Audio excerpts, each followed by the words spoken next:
Sedih banget rasanya ketika denger nih banyak banget anak-anak muda yang mereka tuh masih usia muda tapi mutusin buat ambil KPR, beli rumah pakai KPR, tapi mereka nggak tahu nih apa yang bakal mereka hadapin ke depannya. Buat teman-teman yang udah follow gue di Instagram atau udah sering dengerin video-video yang gue bikin, mungkin kalian udah sering denger, gue sering banget nih bilang jangan sampai menyesal karena beli rumah pakai KPR. Selagi muda jangan beli rumah pakai KPR gitu. Maksud dari gue ngomong gini sebenarnya tuh ada tujuannya gitu. Mungkin ada waktu gue bikin video itu ada plus minus ya, maksudnya ada pro kontra gitu. Ada orang yang bilang, oh gue dari zaman dulu beli rumah pakai KPR, sekarang udah naik berkali-kali lipat dan lain-lain gitu. Tapi banyak juga yang datang ke konten gue, mereka komen, mereka curhat, kayak mereka menyesal kayak rumah yang mereka beli pakai KPR tuh sampai sekarang belum lunas dan ibaratnya tuh pokok utangnya tuh masih belum berkurang. Yang berkurang tuh kayak mereka setiap hari bayar cicilan, tapi cicilan itu hanya untuk nutupin bunganya doang gitu. Nah, maksud gue bikin konten ini adalah gue pengen menyadarkan teman-teman gitu.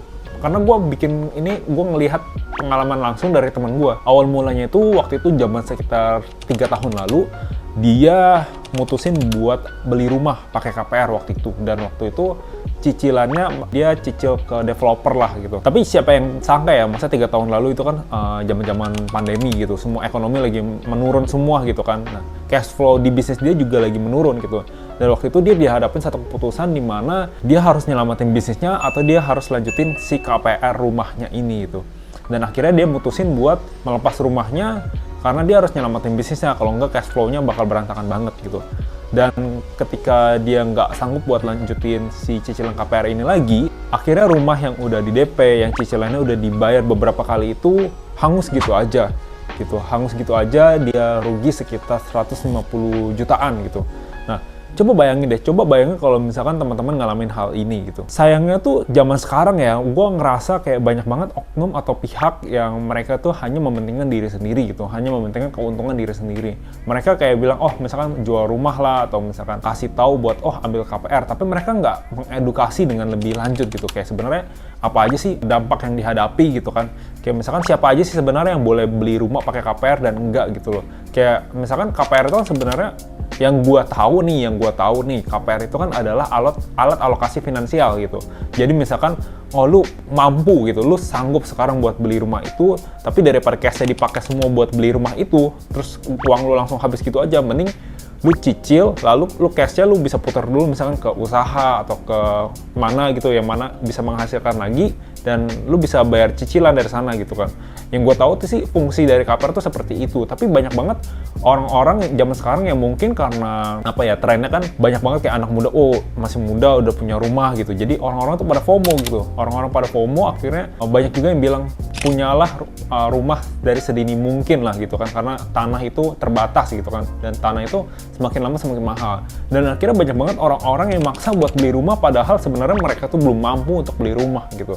Nah, itu yang sebenarnya bikin gue agak prihatin ya, karena banyak banget yang akhirnya orang yang ibaratnya rumah itu, apalagi KPR itu kan sebenarnya komitmen jangka panjang. Lu kalau misalkan udah mutusin buat akad gitu, udah ngambil cicilan KPR, lu mungkin bisa selama, biasa kan temponya selama 10 tahun ke depan, 15 tahun, 20 tahun ke depan gitu. Itu waktu yang sangat lama gitu. Ibaratnya misalkan lu sekarang umur, let's say lu umur 25 tahun lah gitu. Lu umur 25 tahun lu mutusin buat ambil KPR gitu. Ya kan, lu mulai cicil rumah. Nah, temponya misalkan lu 20 tahun. Ya itu lu bakal lunas setelah lu umur 45 tahun gitu. Dan itu bukan yang sebentar. Menurut gue itu sangat-sangat lama. Lu butuh komitmen yang sangat panjang di sana gitu. Nah, ketika lu udah mutusin buat ambil KPR gitu dari usia muda, berarti artinya satu, lu udah mutusin buat tinggal di rumah itu terus, ya kan? Kedua, kira-kira penghasilan lu gimana? Penghasilan lu stabil nggak? Apakah lu yakin lu bisa mampu ibaratnya lu harus rutin komitmen bayar cicilan setiap bulan selama 20 tahun ke depan gitu loh. Kayak ketika misalkan amit-amit nih, lu tiba-tiba di PHK atau misalkan tiba-tiba ekonomi lagi menurun, lu udah punya persiapan belum untuk bayar cicilan itu gitu. Nah, gue dapat pesan ya dari agent langsung, dia kasih saran ke gue gini. Buat disampaikan ke teman-teman. Kalau misalkan lu mau ambil KPR gitu, kalau misalkan teman-teman mau ambil KPR rumah, sebelum ambil KPR itu ada beberapa hal yang harus disiapkan. Yang pertama itu adalah pastiin teman-teman tuh punya tabungan untuk membayar cicilan selama 2 tahun ke depan gitu loh. Misalkan cicilan per bulannya, let's say katakanlah 1 juta gitu. Berarti at least lu punya 24 juta di tabungan buat bayar cicilan selama 2 tahun ke depan gitu. Tujuannya apa?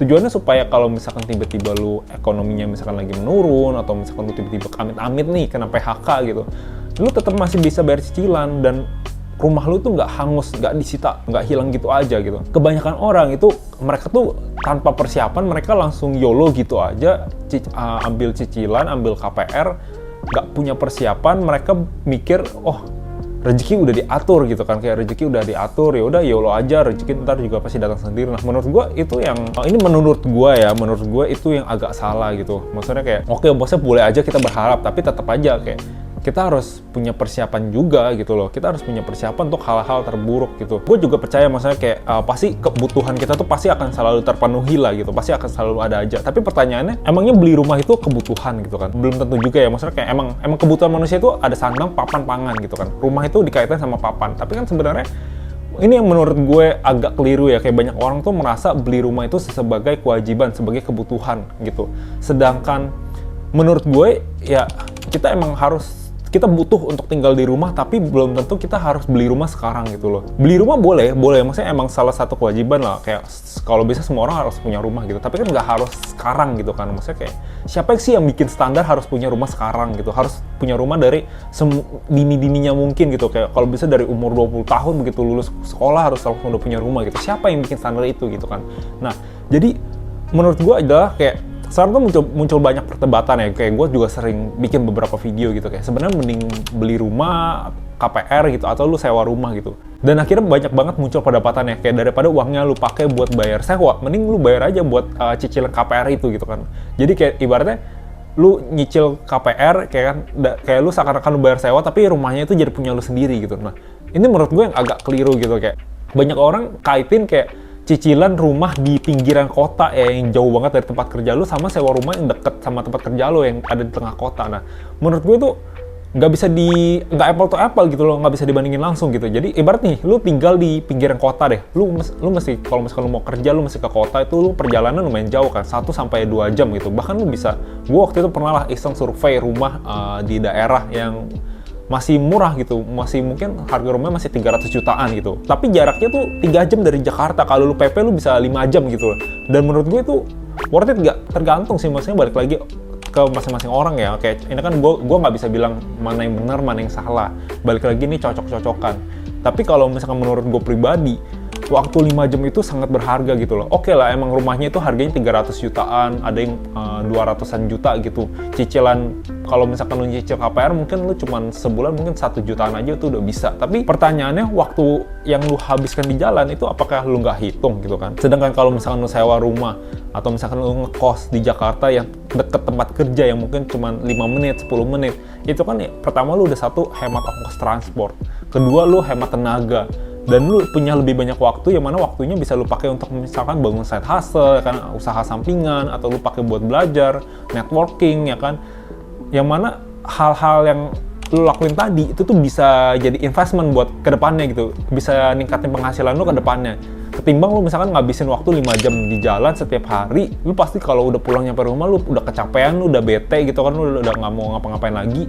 Dan ya akhirnya hidup lu jadi rutinitas, lu ngulang-ngulang kayak gitu terus sampai akhirnya lu nggak sadar kalau lu udah tua gitu. Nah makanya ini yang mau gue sampaikan ya, maksudnya ini pesan dari gue kayak, sebenarnya kalau misalkan masih muda gitu ya, lu masih muda, terus lu saat ini belum mampu untuk beli rumah, ya kenapa nggak sewa rumah dulu aja sih gitu loh. Kayak sewa rumah untuk beberapa tahun, toh juga kayak ibarat, oke lah, let's say katakanlah misalkan lu udah mampu nih beli rumah, tapi kan lu nggak tahu rasanya misalkan lu tinggal di suatu lingkungan yang baru tuh gimana gitu. Kenapa nggak kayak misalkan lu daripada mutusin langsung beli rumah itu, ya lu coba sewa dulu aja gitu. Kadang kan kita punya mimpi nih, oh rasanya kita pengen tinggal di mana gitu kan, tapi kita nggak akan tahu sampai kita benar-benar tinggal di sana gitu. Dan ketika tinggal di sana, lu ngerasain lagi kayak misalkan lingkungannya gimana, fasilitasnya gimana, lu bosan nggak tinggal di sana. Kayak misalkan lu sewa setahun atau 2 tahun, nah, dari sana lu bisa langsung nyimpulin ya, kira-kira kalau misalkan lu tinggal selama 10 tahun atau 20 tahun ke depan di tempat yang sama itu,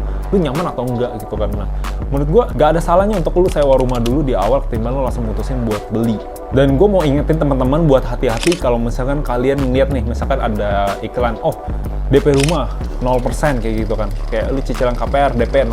Nah, gue mau ingetin teman-teman buat coba lebih hati-hati lagi, coba kalian lihat lebih detail lagi perhitungannya seperti apa gitu loh.